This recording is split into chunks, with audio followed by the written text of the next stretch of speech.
Good morning, everyone. Good morning, good morning. It's 5:15 a.m. for me here in Northern England. While I've been sleeping, there has been some developments in the Michael Vaughan case. So we're going to get straight into it. I'm going to play you a clip from the local news there in Idaho. I'll play that first and then come back and have a chat and try and work out exactly what's been going down. So I went to bed at 8 a.m. last night. No, 8 p.m. Sorry. I went to bed at 8 p.m., slept for 8 hours, and then woke up to this news. So let's play the news clip. It's about 4 minutes long, and then I'll come back to the chat and we can discuss what's going on. So let's just get my screen share up here. All right, so this is courtesy of KTVB News. There has been a new search. They're digging up a backyard very, very close to Michael Vaughan's home. It's within 3 to 4 minutes of Michael Vaughan's home. So this is a considerable development. It came in after a tip, I believe. But like I said, I'm going to play the news clip first, and then we can discuss, get the maps up, have a look exactly what's going on. There's a lot of activity on Twitter about this. I want to avoid any potential misinformation, but this is a rapidly developing story. Therefore, you know, I'm here trying to work out exactly what's going on live. What I plan to do is catch us up, and then I'll go and start my day, and then come back later. It's Sunday for me, so I've got all day. If it takes all day to sit here and hopefully we find out some answers today, whether this tip is credible. Obviously, the police chief thinks it is. And there's been an excavation. So is today the day? Not the news anybody wanted, but at least if today is the day, it will provide some answers. Thank you so much for the super chat, Callie Gal. Thank you so much for the $20. That's very, very kind of you.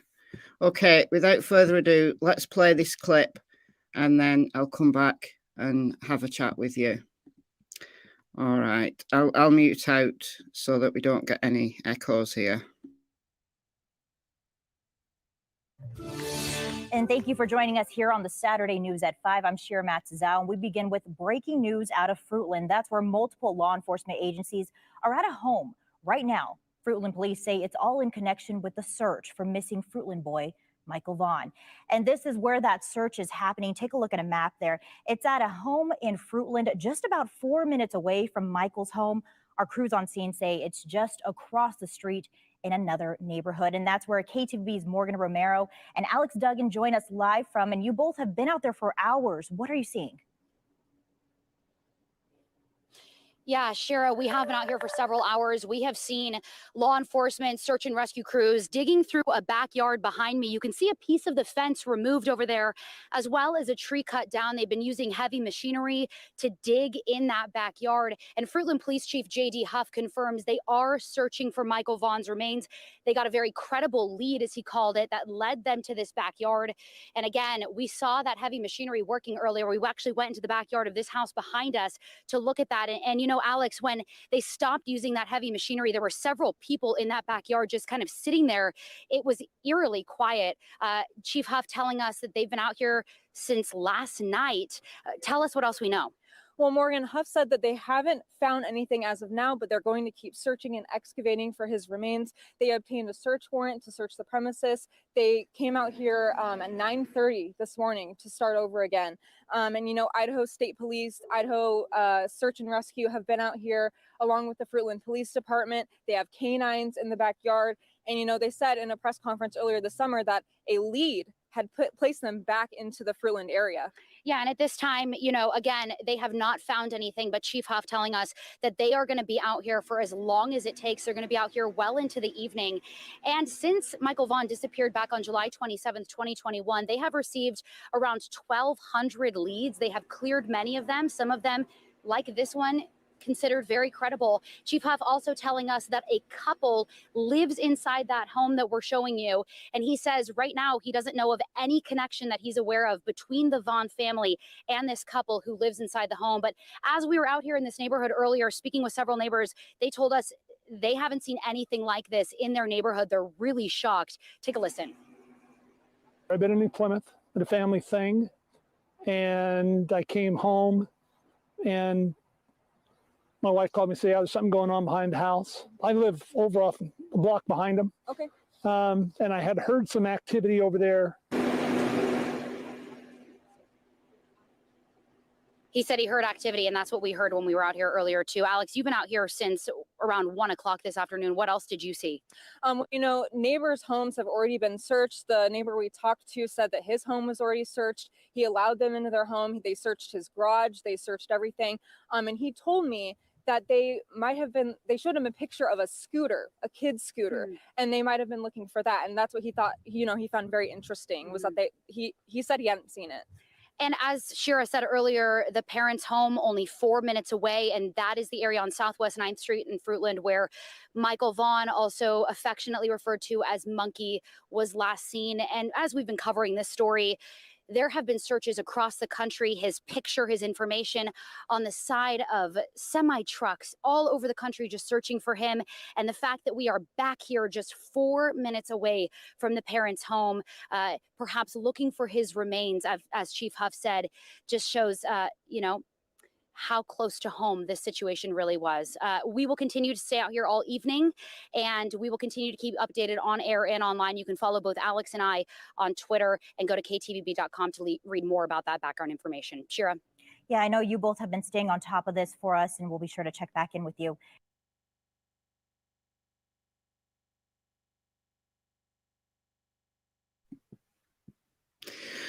Okay, so that's what's been going on. It's a house about 4 minutes away from Michael's home. And the searches have stopped for the night, but we'll be back in the morning, Idaho time. So again, it's 5:24 a.m. for me here in the UK. Fruitland, Idaho is mountain time, so I think they're 7 hours behind me. So it will be nighttime there now, and they'll be back in the morning. Thank you so much, Donna, for the $4.99. So there has been some lives on this while I've been sleeping, and I believe it looks like that initial conversation about this, people got the wrong address. There are a couple of RSOs that live in that neighborhood, but it looks like that RSO address that has been the initial address that's been put out is not the correct one. Like I said, I don't want to spread any misinformation.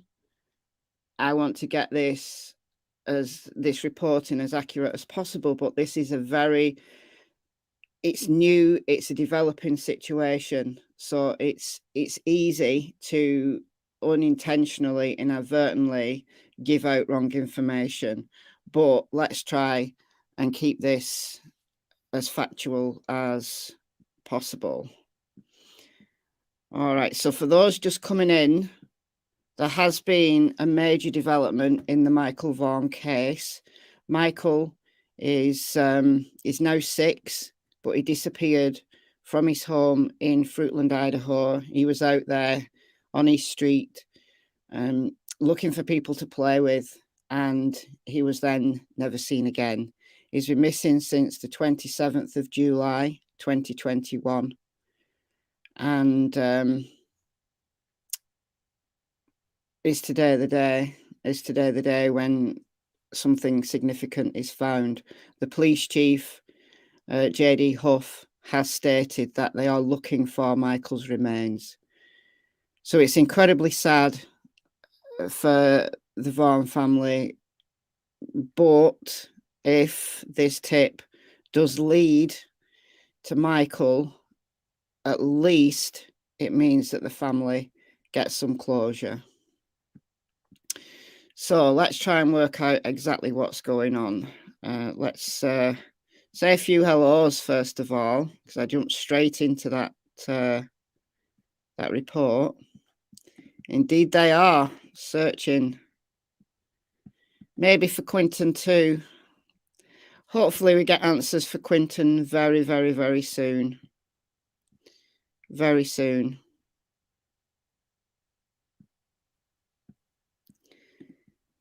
At the moment, we don't believe that it's the RSO's residence. It looks like it's next door to that residence. What are we all doing up? I don't know what all you guys are doing in the United States, but I am. I've had 8 hours sleep, so this is my early morning. Yeah, that's what I'm getting, that it's the house next door.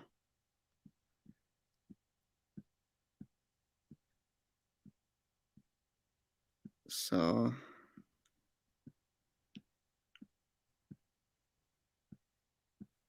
I'm just going to go right down to the chat now, to the bottom of the chat even.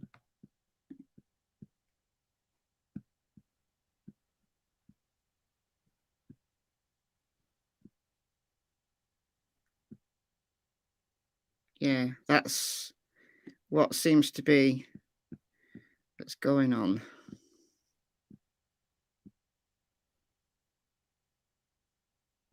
No, it's not Quinton. It's not Quinton. It's a new search for Michael Vaughan. Michael Vaughan, missing from Fruitland, Idaho, since the 27th of July, 2021. So not Quinton. It's Michael Vaughan. He was 5 years old. He's now 6, but he was 5 years old at the time. So let's be clear who we're talking about, first of all. Not Quinton. Not Quinton. It's Michael Vaughan. Okay, let's try and work out exactly what's going on here. All right. I'm going to share my screen again. For up-to-date information, I always go to Twitter.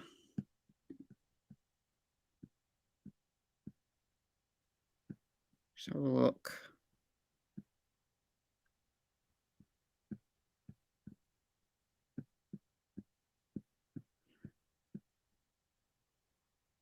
Exactly. These aren't the circumstances under which you want a missing child brought home, but Michael does deserve to be back home in whatever way that may be. Summer, you deserve the same. So that's the one we've just played, I think. Oh no, that's mine. That's mine. Oh, we've got a new one here, I think. Law enforcement and search crews dug up the backyard of a home nestled in this... All right, let's play this one.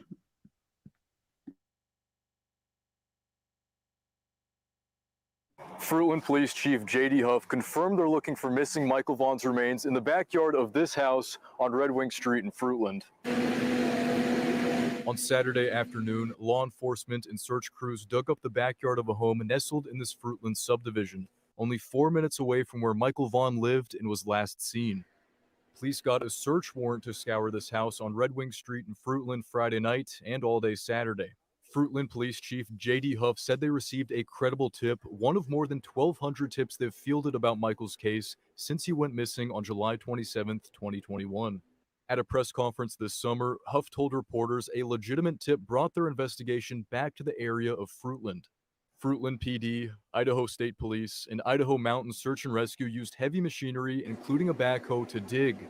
They cut down a tree and part of the fence. Canines were also out, helping search for any remains. Huff says a couple lives at the house but doesn't own it. He isn't aware of any connection they have to the Vaughan family. No matter what's happened, it's been tragic for the family, and that's tough.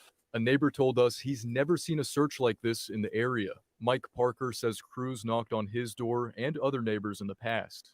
Almost immediately I had a knock on the door that night, want to, check our backyard, check the garage, check, to see if there's any way there was around. We've had to police the house a couple of different times over the last year or so. They showed me a picture of a kid's little scooter thing, looked like it was sun-drenched if I'd seen it. And police say they'll keep searching until they hit every inch of the yard.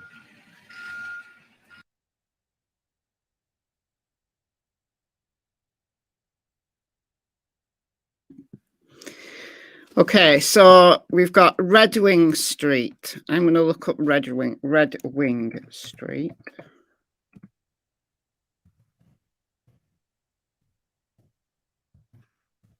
Give me a second.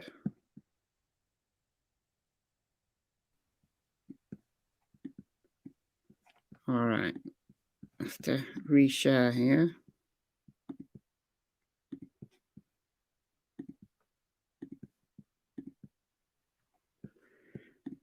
Okay, so this is Red Wing Street. Michael lives down here on Southwest 9th Street.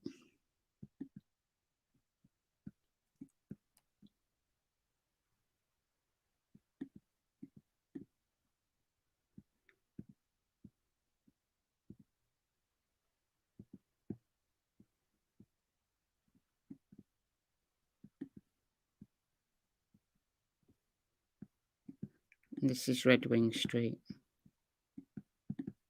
No, Michael lives here, sorry. So Michael was last seen by several neighbours on Southwest 9th Street, down here. And that's the splash pad. On a previous occasion when he got out and followed his brother, he was heading for the splash pad. So that's where, when Tyler Vaughan, Michael's dad, went to search, he went straight to the splash pad thinking that Michael was going to be there. So, this way up to the splash pad, and it's only like 2 minutes walk to the splash pad. Where the searching is up here, so very close. Michael lives here. Very, very, very close.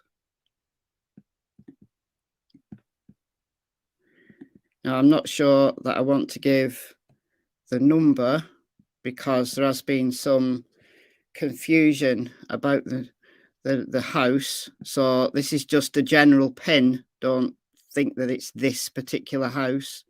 This is just a general pin for Red Wing Street. Why is it not telling me it's Red Wing Street? Why is it telling me it's Mallard Street? Where's Red Wing Street? Here. Red Wing Street's here. No? I'm confused. I'm confused. Why is it not Red Wing Street on the map? What's going on here?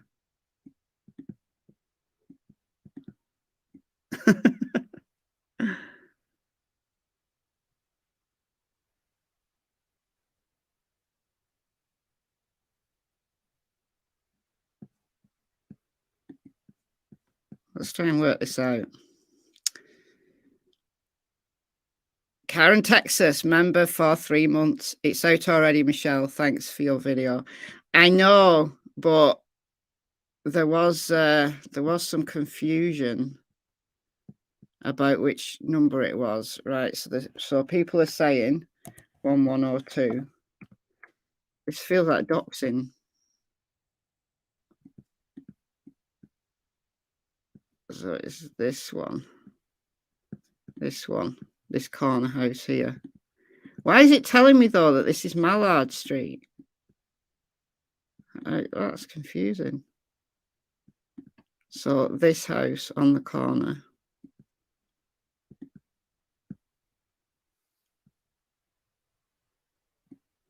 Courtney says, I saw a Mallard sign on the news. Yeah, your mama, there was confusion because of the SOs next door. So they have a picture of Monkey on their FB page. I know the names of the people living here are out there.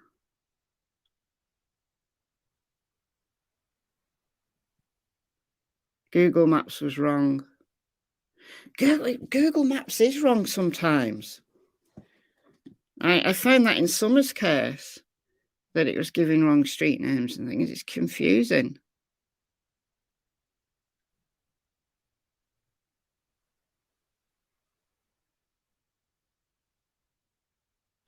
Wow. Okay, I'm going to see what else is out there.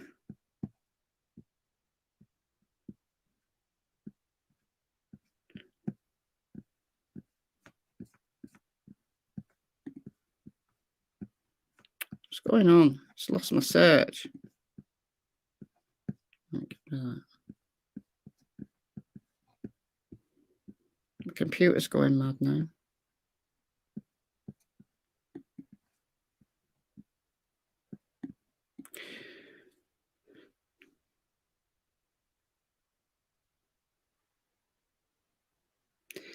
Pray for rock and roll. It's the house next door to the RSOs.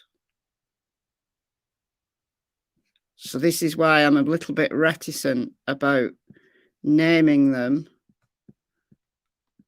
because there's been some confusion already. And this does happen. This does happen where cases are rapidly developing. So I don't blame anybody who's already done a live on this. But it looks like it's not the house where the RSOs live. It's next door.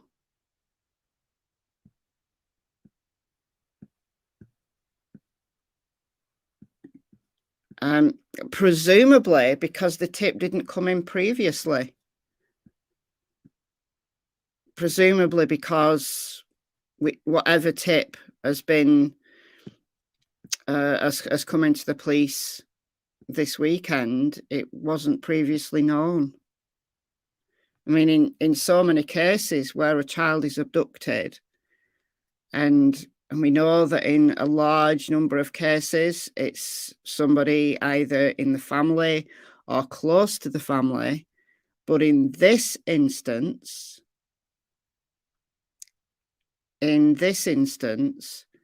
I've said almost from day one that this is not the family.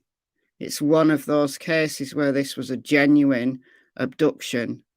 And they've reported on the news that they don't believe there's any connection between the house where they're digging at the moment, where the excavation is taking place, where the cadaver dogs are there, has got any connection whatsoever with Michael's family.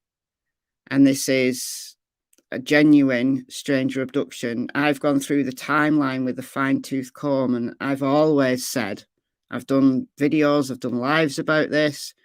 I've always said that I don't believe any of the family could be involved because of just a small amount of time that Michael was missing before Tyler was out there searching and before the 911 call was made.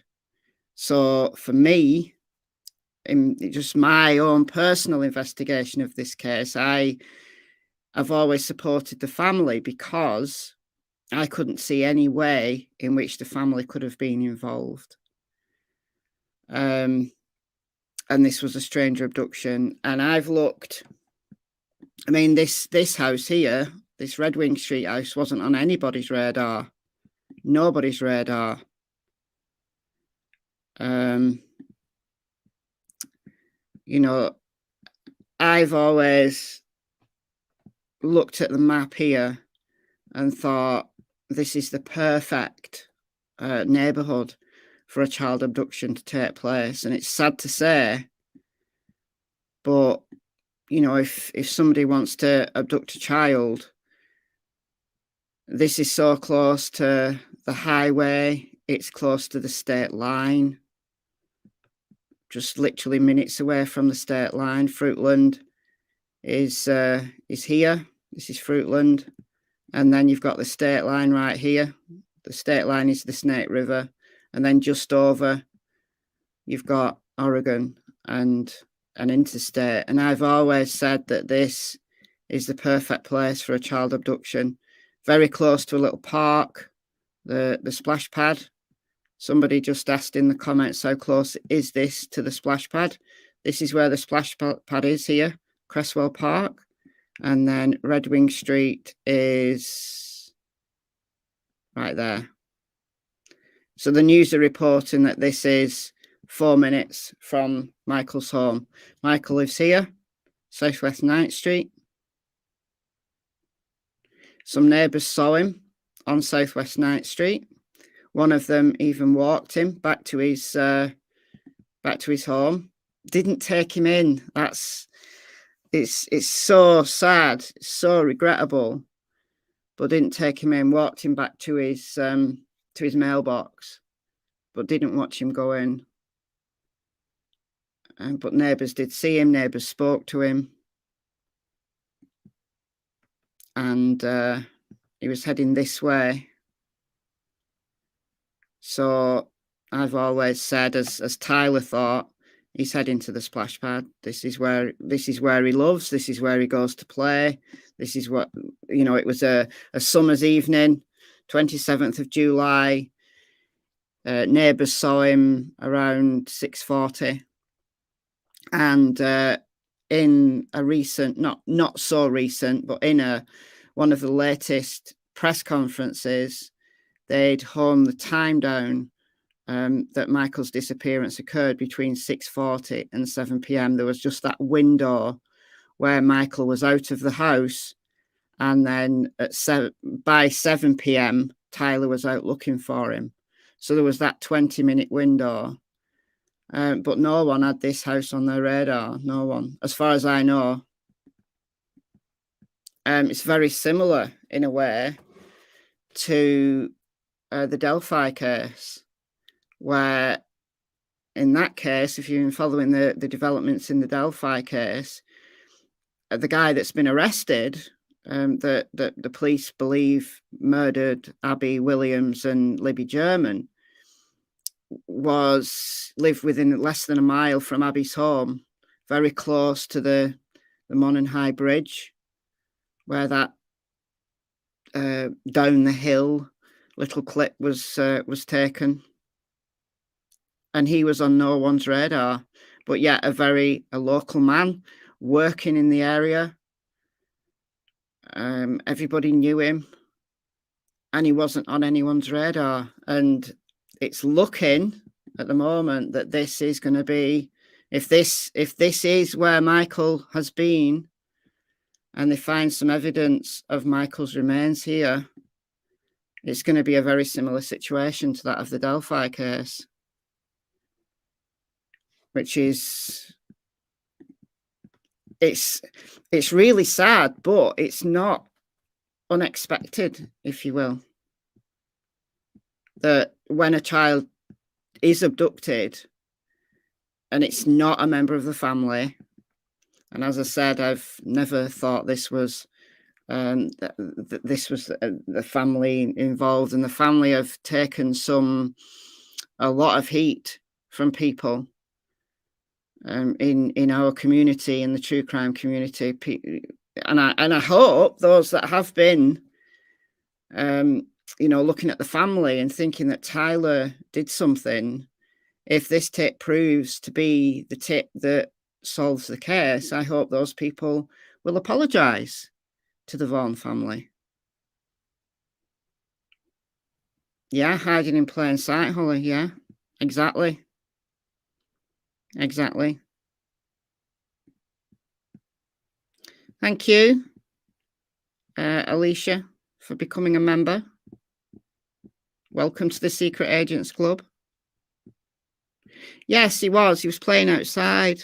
Yeah. For those not completely familiar with the timeline, I've got a timeline. Let's just stop sharing this for a second. Let me just get my timeline up.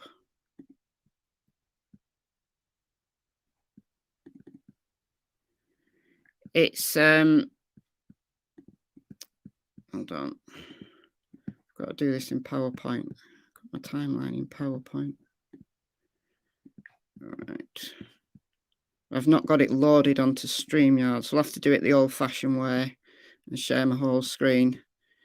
Obviously, this is rapidly developing. I wasn't expecting to get up this morning and do a live on any case, but this is the way it goes. Now, this timeline I put together a while ago. I've shown this in a video.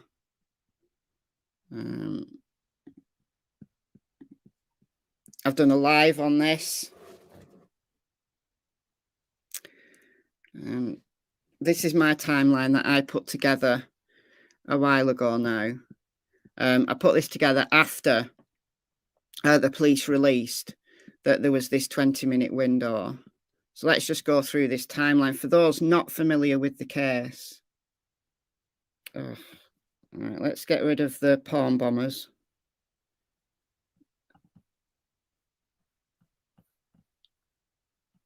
This user's message will be hidden. Hold on. Before we get into this, what I'm going to do is I'm just going to go into the settings. Just give me a second, guys. I'm going to go into the settings of YouTube and I'm going to put it on subscribers only, because that then stops the porn bombers, because they're not subscribed to the channel. So give me a second. Right, so on subscribers only now. There we go. Let's say you've got to have been a subscriber for 20 minutes. That stops the porn bombers. So if you're not subscribed to the channel, it will mean you can't chat. So you'll have to subscribe if you want to chat. But it just stops the porn bombers. And I'll just slow the chat a little bit as well. I'll just do 15 seconds. So slow mode is on, just to help me out with the chat. And Trixie Star, my wonderful mod, is in the chat, so it just helps us out here a little bit. It is a smart move. I think a lot of YouTubers now have latched on to the fact that if you put it on subscribers mode, you can't get porn bombed. But often I forget. And I set up this live so quick that I didn't do the behind the scenes thing. It's got no tags on it or anything. Okay, so for those not familiar with the case, at the press conference, I think it was the press conference in July that they did to mark the 1 year of Michael being missing. There was a 20-minute window between 6:40 and 7 p.m. And that was according to law enforcement. So Michael had been seen at 6:37 p.m. outside on Southwest 9th Street. And this neighbour actually spoke to Michael and took him back to his mailbox, but didn't take him in, unfortunately. He was seen by several other neighbours. Now, I've heard 3 neighbours. I've heard 5 neighbours. I think what I can say is he was seen by several neighbours. And then the thing that has been on everybody's minds, including law enforcement, has been this sighting of a white Honda Pilot that came into the neighbourhood. This is a very quiet neighbourhood. It's like one way in, one way out kind of neighbourhood. So unless you live there, there's no reason why you should be there. You know, if either you live there or you're visiting someone there, that's the only time that, you know, cars really should go into that neighbourhood. But there was this Honda Pilot that was seen leaving the neighbourhood at 6:47 p.m. There was also the sighting of a man wearing a white t-shirt and black shorts that the police put out. They put out his picture at that July press conference. Now, what is unknown at this current moment in time is whether this new search on Red Wing Street will prove to be in any way connected to the Honda Pilot, and will prove in any way to be connected to that man who was in the neighborhood that people, you know, that law enforcement were trying to trace. Yeah, your mama, the skinny one, the skinny guy. The guy in this house is overweight. So it could be that the leads that law enforcement have put out prove not to be anything to do with Michael's disappearance. Again, it draws me back to the Delphi case, in that the leads that law enforcement were following might prove to be nothing to do with what actually happened. Now, Michael, by the time Tyler realized Michael had gone, he'd walked out one of the doors. Tyler was distracted by the baby, who's now 3, but she was a toddler at the time, and he was changing her diaper, and he was distracted, and he thought Michael was in the house playing. He'd been playing on his Nintendo Switch, which is a games console. And at 6:40, Tyler ordered pizza. And it was at this point he realized that Michael was missing. So he started to search the house. He searched the house. He went and looked in, asked Michael's older brother, who was in the house. Brother hadn't seen him. Went out in the yard, went to the workshop that's in the backyard, came back into the house, we were searching the house, and then at 7 p.m. he got in his car and he started to drive around the neighborhood, and he was seen on CCTV just after 7 p.m. I think it was 7:01, if I remember rightly, at the splash pad. So the police are absolutely right that there's this 20-minute window or thereabouts. That window's probably even smaller than 20 minutes. But they've put it from kind of where Michael was last seen by a neighbour, and then where the search in the neighbourhood began.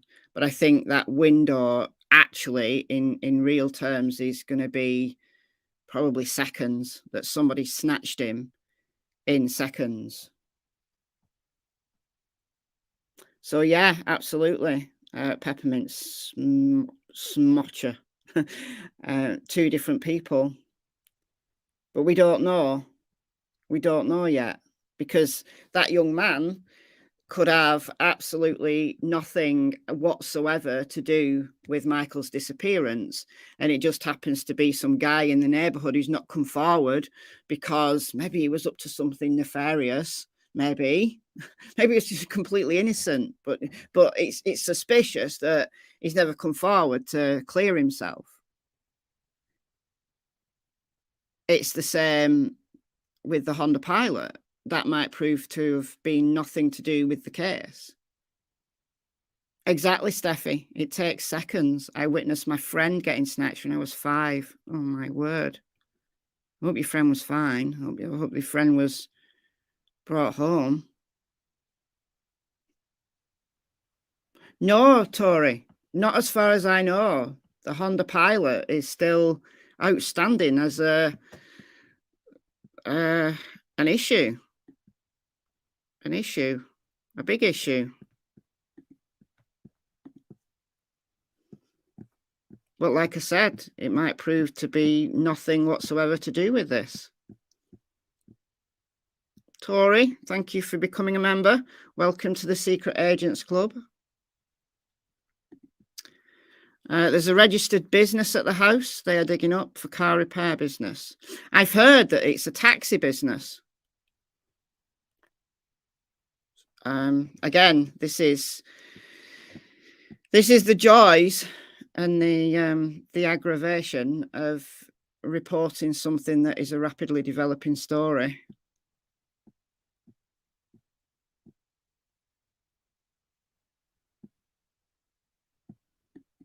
Yeah, she was only a little, wasn't she, Buggy? Not yet turned 2 when Michael went missing.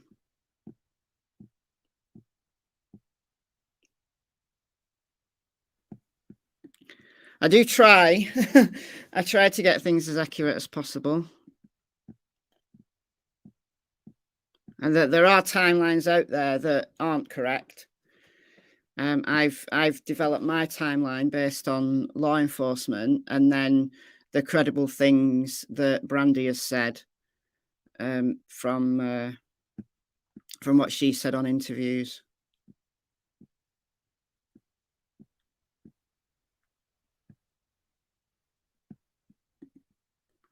Have the people living in that home the suspects?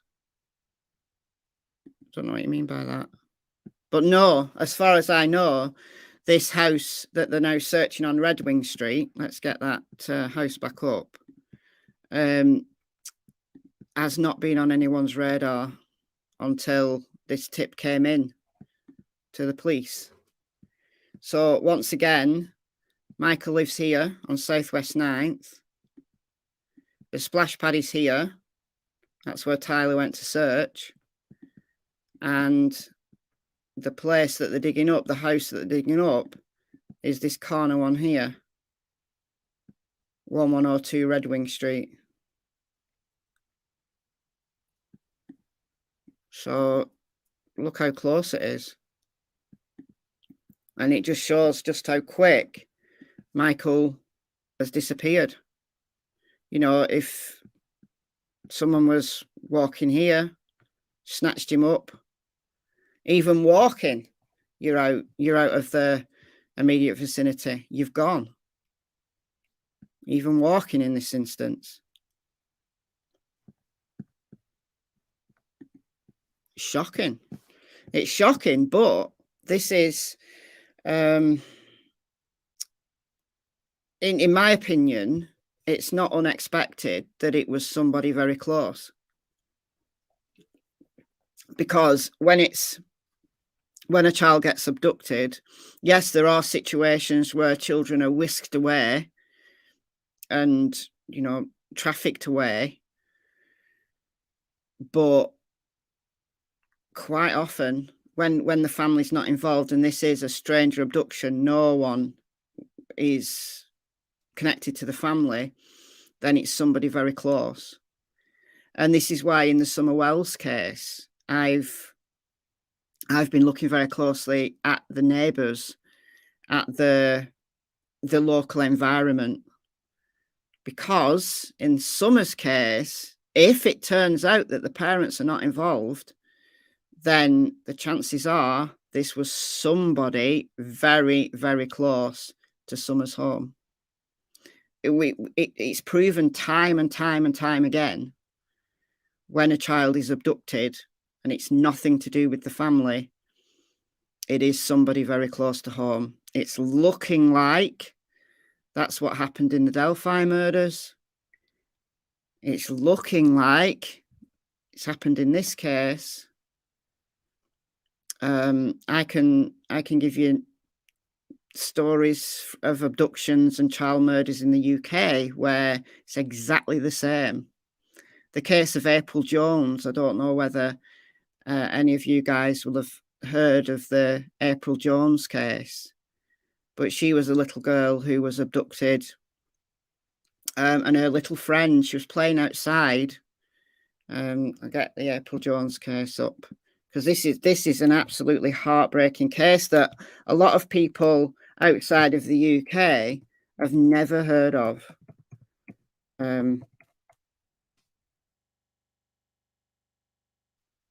Murder of April Jones. Let's find this. Okay. Just to show you that this happens time and time and time again, sadly. I mean, child abduction, let's be clear, child abduction is rare. But when it's somebody who is a stranger to the family, it's somebody very, very close. And this is April Jones, beautiful little girl. She's from Wales in the UK. And she went playing out on her street in her neighbourhood, very close to home, very, very close to home.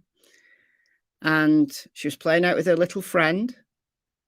And her little friend raised the alarm and said, a man's took April. And it was seconds. It was literally seconds. And the guy that did it, someone called Mark Bridger. Have we got a picture of him on this? Probably not, because it's annoying. Right, find another one.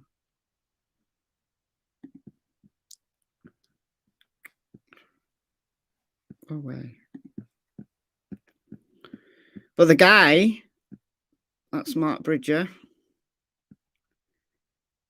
lived in the village, very small Welsh village, lived in the village. He grabbed her, threw her in his car, and he was caught very quickly. The little friend was incredibly observant and said that April got in the wrong side of the car. And it was actually a car or a truck. The driver's, the steering wheel, it was like the other side of it was a left wing steering, driving rather than a right one. Most cars in the UK, the driver's side is on the right. And this was a left, I don't know what you call it, but it was the driver's side was on the other side to what is usual. So the little friend said April got in the wrong side. So the police very, very quickly honed in on Mark Bridger, but it was too late. It was too late. And her remains have never been found. Like he literally got rid of every single scrap of evidence, but not quite. And they nailed him, very quickly. But she disappeared in seconds. And unfortunately, we see this time and time and time again. And it's not just, cases in the US or cases in the UK. It's everywhere. Yeah. I think in most countries the steering's on the left, but we in the UK the steering's on the right. Yeah, just an absolute eye blink away.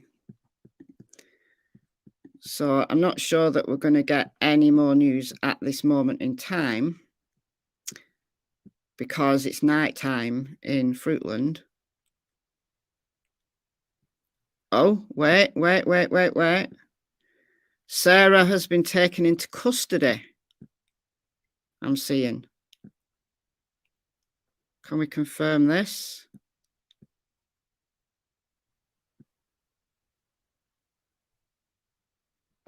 Let It Be Summer says, we have a story in Toronto of a 10-year-old walking alone to school for the first time. Neighbour man snatched her into his house, raped and killed her.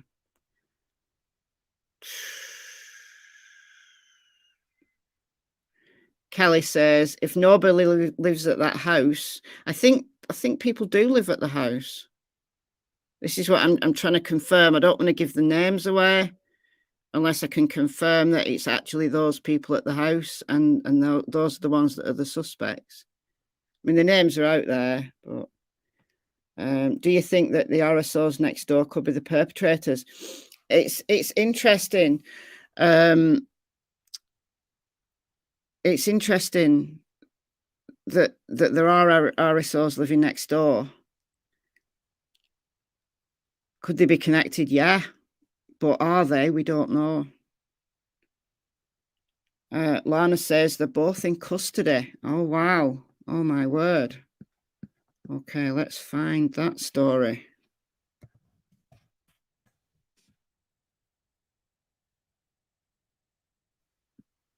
Have we got a link or something for that?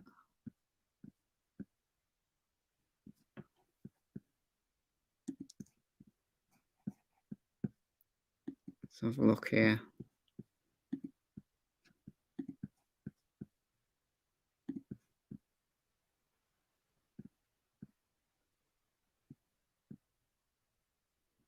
See, there's names out there.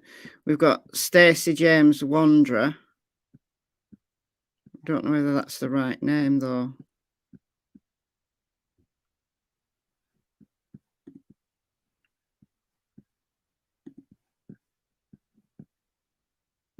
Sarah Wanderer. Is that the one that's in custody? Sarah and Stacey, are they the right names? Lana's emailed me documents. Hold on. This is working on the fly here.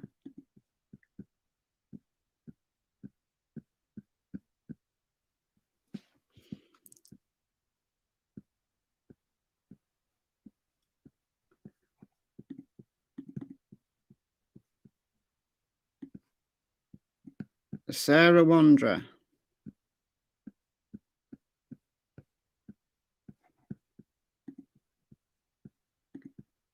What's going on with my inbox?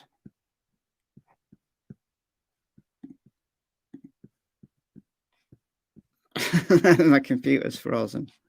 Right, not my computer, just the window. Right.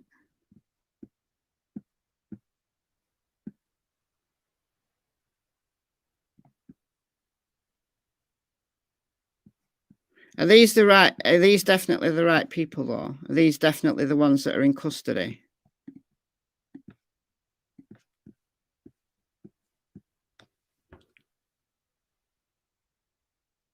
I'll have to walk my dog soon, I will. I will. Tag me on Twitter, Sarah was arrested. Okay.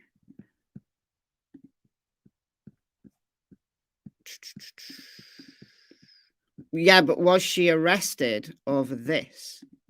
Has she been arrested? Has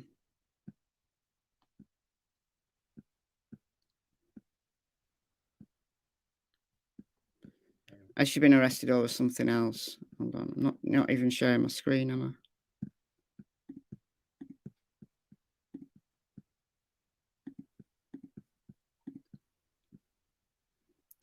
Okay, Sarah Ann Wanderer, custody record, age 35, female, custody date November 12th, 2022, 2:05 a.m. in custody, Payette County Detention Facility.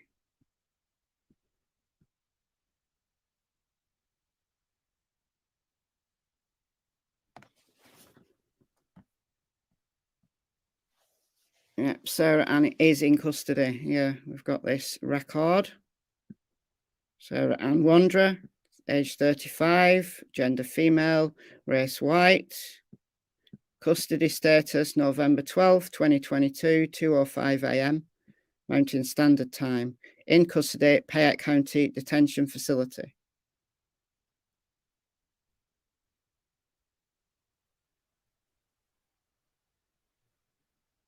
Is that the right county? Yes. It's Payette County, yeah.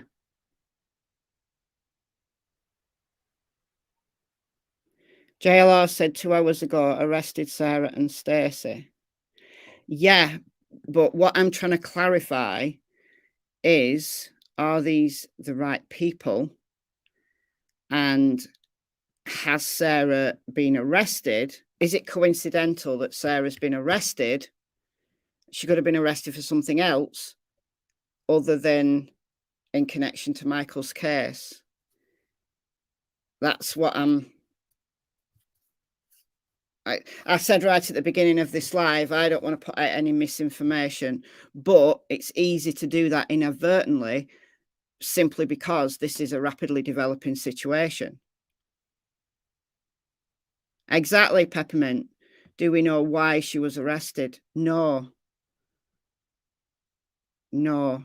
The RSO house is the wrong house. Yeah, this is my concern. Are the RSOs arrested too? Well, this person, this Sarah, who's a proper wrong un by the looks of a quick scan through some court documents. I'm going to have to go and look at all of this like in my own time. But yeah, she's in custody as of November the 12th. So that's the right day. It's the right county. But is it that she's been arrested over something else and not in connection with Michael?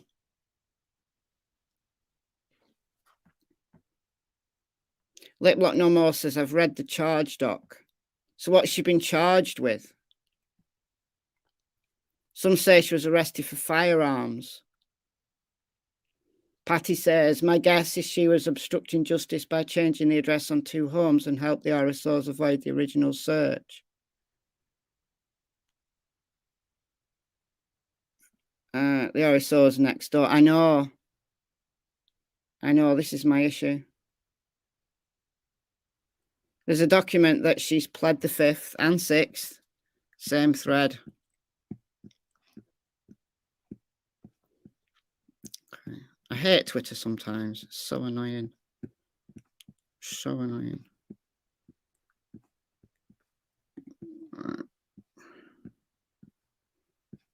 Twitter search isn't great, honestly.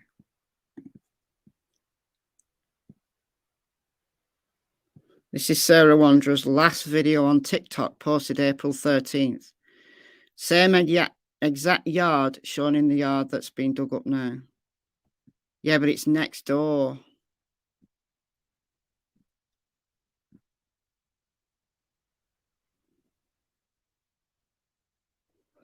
Yes, there has been a canine search. Yeah. I played the clip from the news showing the cadaver dogs earlier on in this live. Lana sent me screenshots of her charges. All right. I'm going to have to go through these like myself in detail. All right. So thank you so much, Lana. We've got charges for Sarah Wanderer. All right. I'm not going to put these on the screen because I'm reading this directly from my emails. So we've got assault, aggravated, unlawful possession of a weapon, evidence destruction, controlled substance possession, and battery. So those are the charges.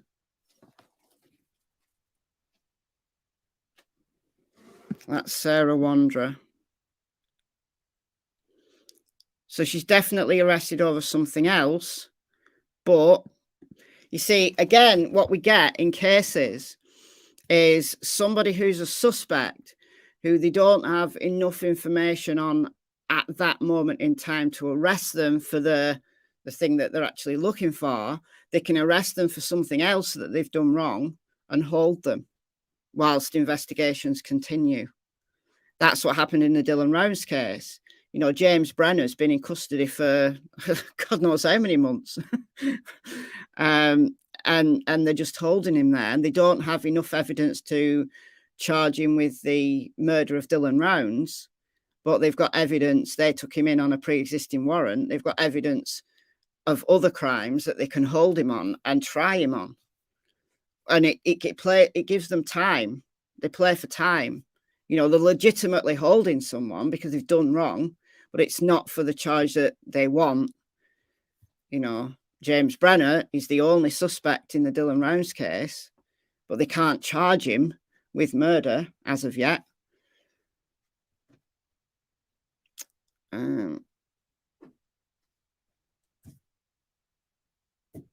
Those are all charges. She was arrested for that in April 2022. Those are all charges.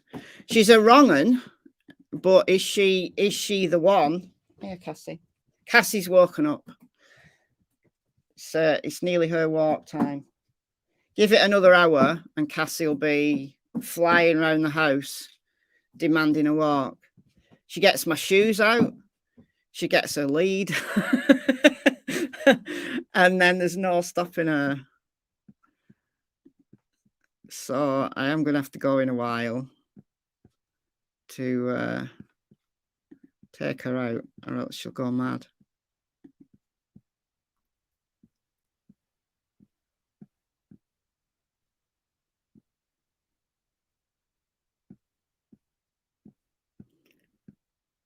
So we've got all these documents here. We've got Stacey Wanderer, Stacey James Wanderer, 30 years old, male. But are these the right people? CBS will send crews to Fruitland tomorrow to find more on the new information regarding Michael Vaughan's disappearance and the search to find him.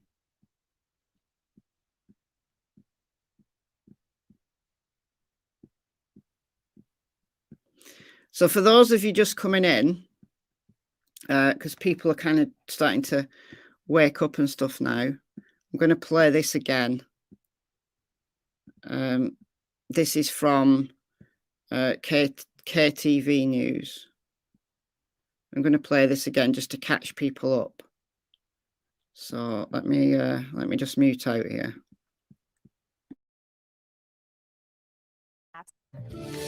And thank you for joining us here on the Saturday News at 5. I'm Shira Matzau, and we begin with breaking news out of Fruitland. That's where multiple law enforcement agencies are at a home right now. Fruitland police say it's all in connection with the search for missing Fruitland boy Michael Vaughan. And this is where that search is happening. Take a look at a map there. It's at a home in Fruitland, just about 4 minutes away from Michael's home.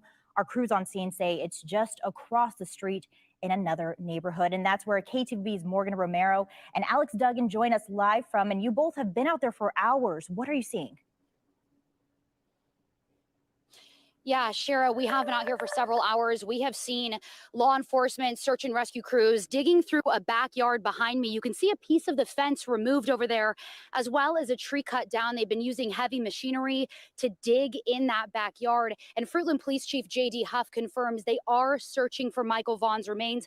They got a very credible lead, as he called it, that led them to this backyard. And again, we saw that heavy machinery working earlier. We actually went into the backyard of this house behind us to look at that. And you know, Alex, when they stopped using that heavy machinery, there were several people in that backyard just kind of sitting there. It was eerily quiet. Chief Huff telling us that they've been out here since last night. Tell us what else we know. Well, Morgan, Huff said that they haven't found anything as of now, but they're going to keep searching and excavating for his remains. They obtained a search warrant to search the premises. They came out here at 9:30 this morning to start over again. And, you know, Idaho State Police, Idaho Search and Rescue have been out here along with the Fruitland Police Department. They have canines in the backyard. And, you know, they said in a press conference earlier this summer that a lead had placed them back into the Fruitland area. Yeah, and at this time, you know, again, they have not found anything, but Chief Huff telling us that they are going to be out here for as long as it takes. They're going to be out here well into the evening. And since Michael Vaughan disappeared back on July 27th, 2021, they have received around 1,200 leads. They have cleared many of them, some of them, like this one, considered very credible. Chief Huff also telling us that a couple lives inside that home that we're showing you. And he says right now he doesn't know of any connection that he's aware of between the Vaughan family and this couple who lives inside the home. But as we were out here in this neighborhood earlier, speaking with several neighbors, they told us they haven't seen anything like this in their neighborhood. They're really shocked. Take a listen. I've been in New Plymouth at a family thing, and I came home, and My wife called me and said, yeah, there's something going on behind the house. I live over off the block behind them. Okay. And I had heard some activity over there. He said he heard activity, and that's what we heard when we were out here earlier too. Alex, you've been out here since around 1 o'clock this afternoon. What else did you see? You know, neighbors' homes have already been searched. The neighbor we talked to said that his home was already searched. He allowed them into their home. They searched his garage. They searched everything. And he told me that they showed him a picture of a scooter, a kid's scooter, and they might have been looking for that. And that's what he thought, you know, he found very interesting was that he said he hadn't seen it. And as Shira said earlier, the parents' home only 4 minutes away, and that is the area on Southwest 9th Street in Fruitland where Michael Vaughan, also affectionately referred to as Monkey, was last seen. And as we've been covering this story, there have been searches across the country, his picture, his information on the side of semi-trucks all over the country, just searching for him. And the fact that we are back here just 4 minutes away from the parents' home, perhaps looking for his remains, as Chief Huff said, just shows, you know, how close to home this situation really was. We will continue to stay out here all evening, and we will continue to keep updated on air and online. You can follow both Alex and I on Twitter and go to ktvb.com to read more about that background information. Shira. Yeah, I know you both have been staying on top of this for us, and we'll be sure to check back in with you.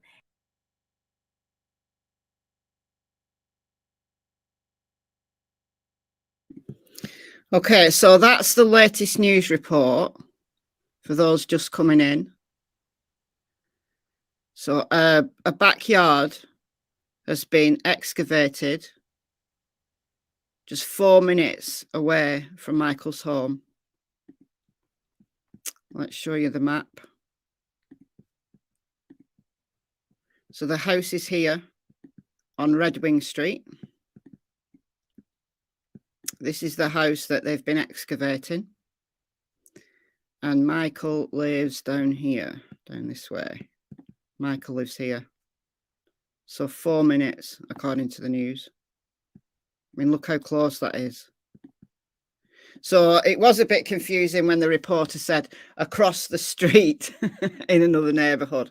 So I think what she means is there's this little neighbourhood here, which is very kind of close-knit, only a handful of houses. Then you cross Southwest 8th Street, and then this neighbourhood, it's in this neighbourhood, but it's here, this house. So incredibly, incredibly close. Incredibly close.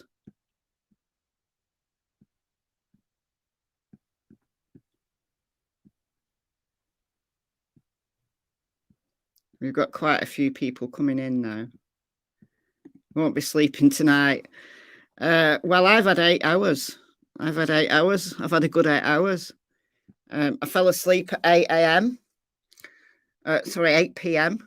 It doesn't help with my my understanding of words. I've got COVID brain. I had COVID last week, and I'm fine. I'm absolutely fine, but I've got COVID brain. I just can't think.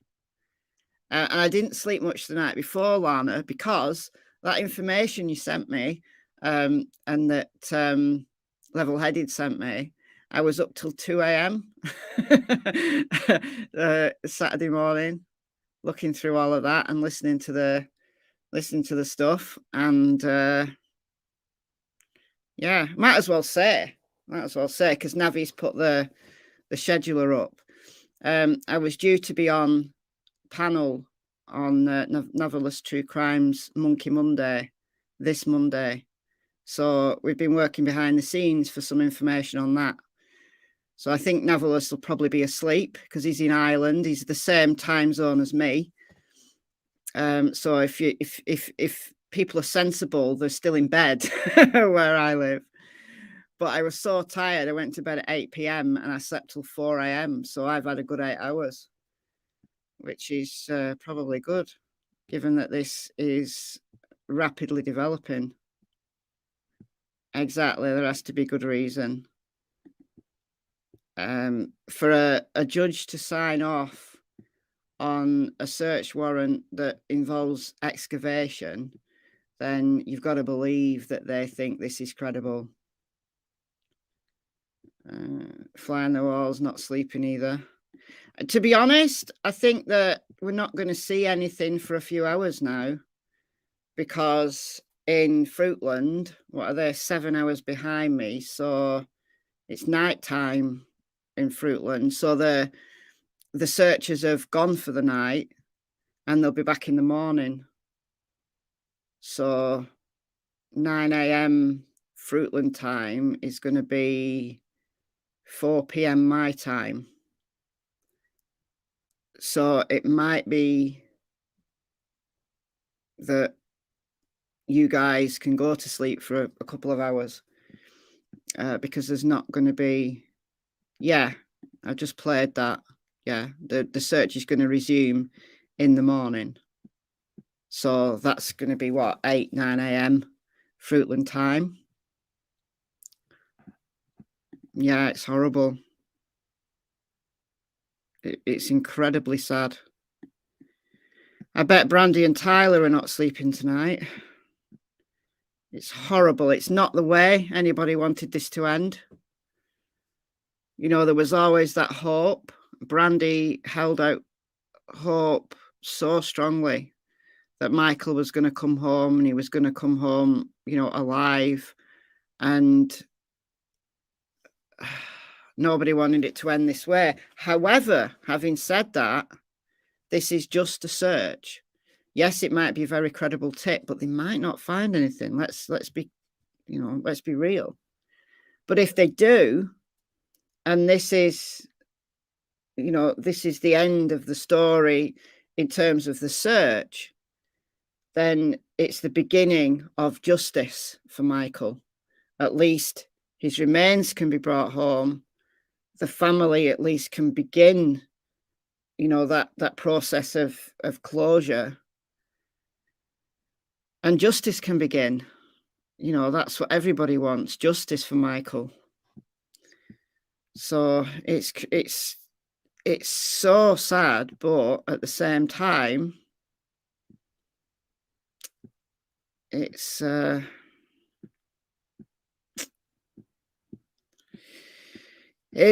least it's as I've said with the Delphi case, you know, it's incredibly sad, but it's the beginning of the process for justice. That's the next step. Stacey and Sarah are two wrong-uns. They've got charges coming out of their ears, but it looks like they live next door to the house that's being searched. So I want a little bit of clarity on the house that is being searched. That's a good point, Patty. That's a very good point. Wondering if the RSO's made a confession.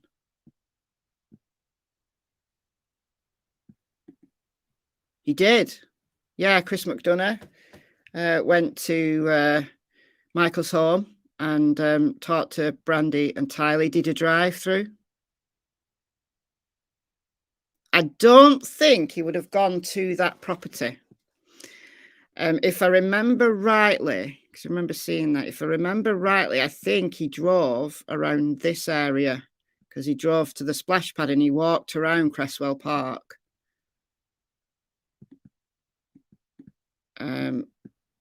But nobody had this house here on the radar, as far as I know.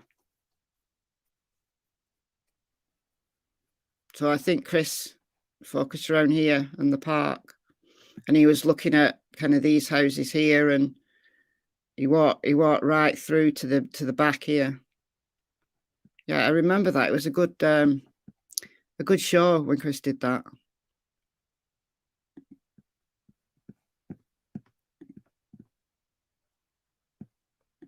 What time do I usually get up? 4 a.m. is a little bit early for me, but it's the reason why I woke up at 4 a.m. is because I went to bed very early. I went to bed at 8 p.m. I normally get up about 6, between 6 and 7. Normally Cassie and Tilly determine when I get up. They normally come to life between 6 and 7. Cassie's gone back to bed.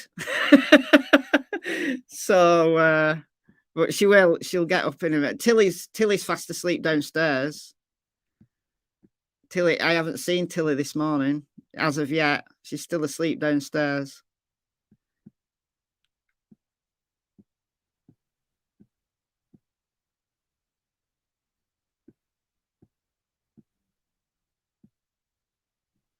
Yeah. Feel awful because before I got the full details, I suspected the stepdad. Tyler's not his stepdad. Tyler's his dad. Tyler's his biological dad.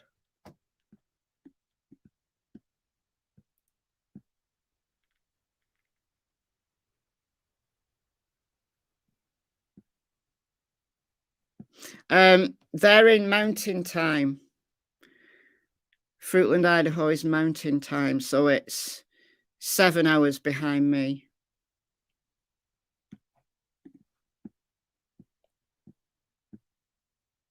No, he hasn't been found. No, not as yet. For those coming in, no, he has not been found as of yet. But there's been a very credible tip that's come in. A search warrant was issued to excavate a house here on Red Wing Street. The backyard has been excavated. They've had diggers. They've taken the fence down. They've had cadaver dogs there. So that happened throughout Saturday. They've now left for the night because in Fruitland, Idaho, what time is it going to be in Fruitland, Idaho? About 11:30 at night in Fruitland, Idaho. So they'll be back in the morning. So they won't be back till morning. There is still a glimmer of hope. Absolutely. Absolutely.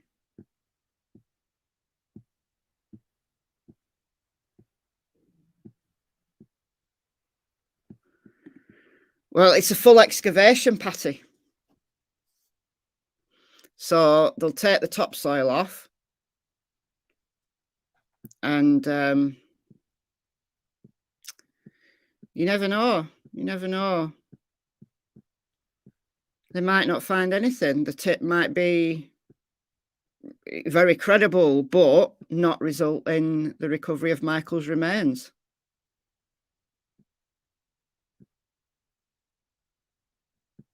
Yeah.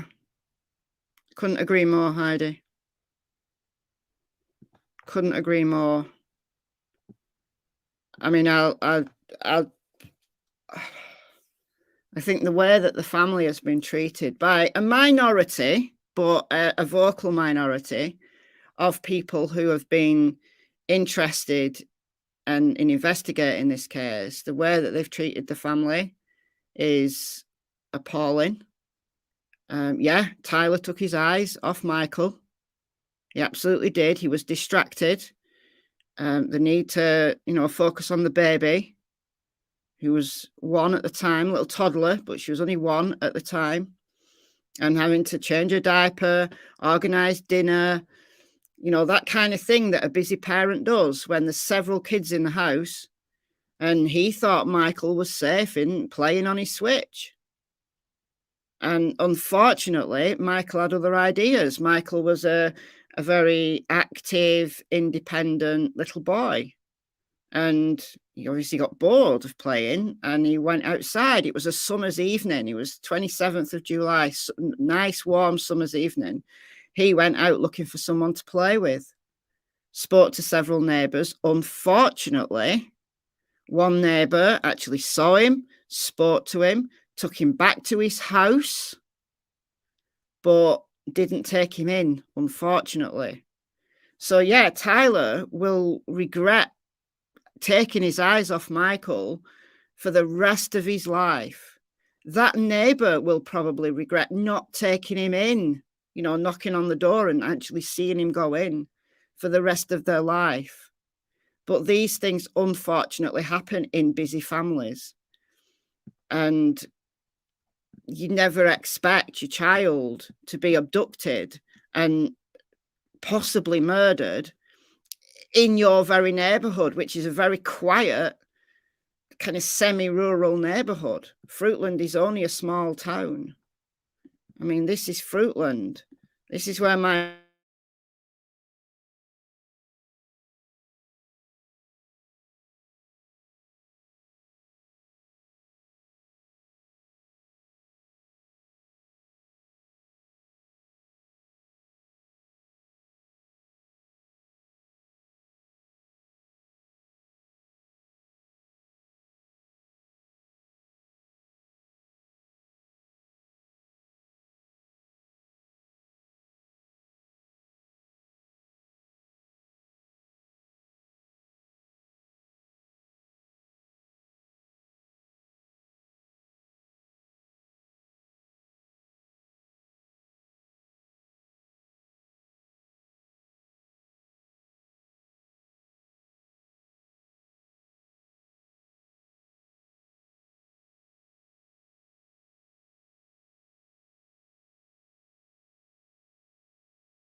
guys, I think I'm back.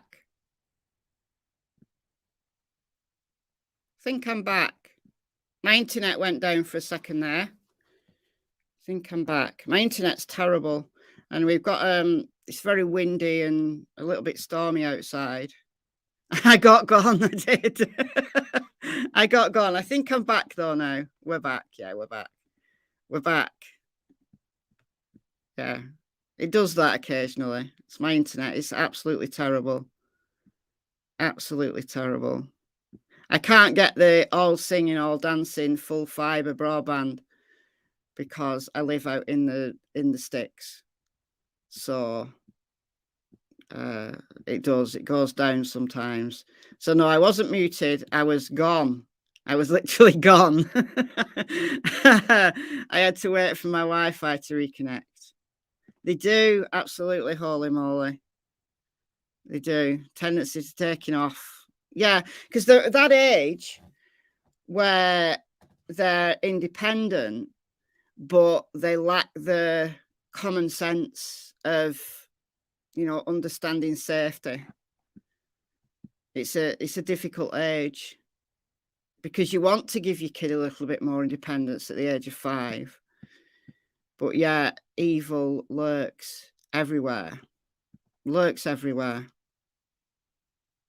Oh, God, I bet that was terrifying. Oh, I bet that was absolutely terrifying. I mean, one of my sons, when he was a little kid, he's in his 20s now. It's my older son. Not Kyle, who lives with me. But yeah, my older son, I was walking to the shop where I lived at the time. It was like a 2-minute walk to the shop. And he was literally behind me.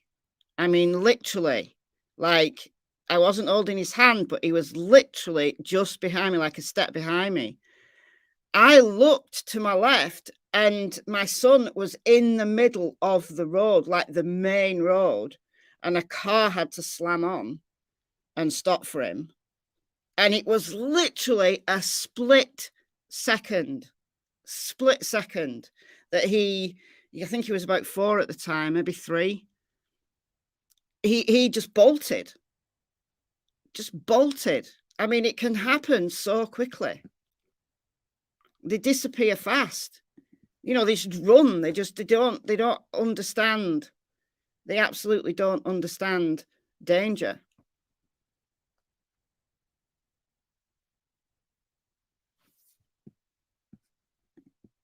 Oh no, lost my daughter for 45 minutes. Oh God.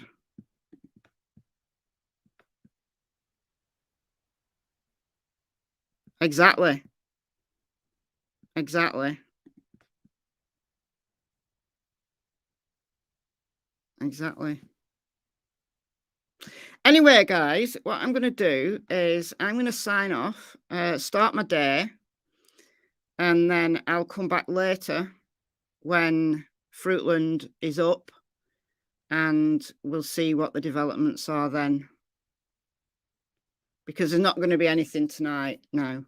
Like the searches have ended for the night. So I think this would be a good time to sign off, start my day, take my dogs out, let you guys get a couple of hours sleep maybe, and we'll resume later on. I think that sounds like a plan, to be honest. So I'll be back. So thank you guys for joining me. Thanks for the super chats, super stickers. Thank you, Trixie Star, as always, for jumping in and modding. And yeah, let's see what Sunday brings. Is this a day where Michael is found? Very sad day. Very sad day. But let's wait and see. All right, guys. I'll see you in a few hours' time. Bye-bye.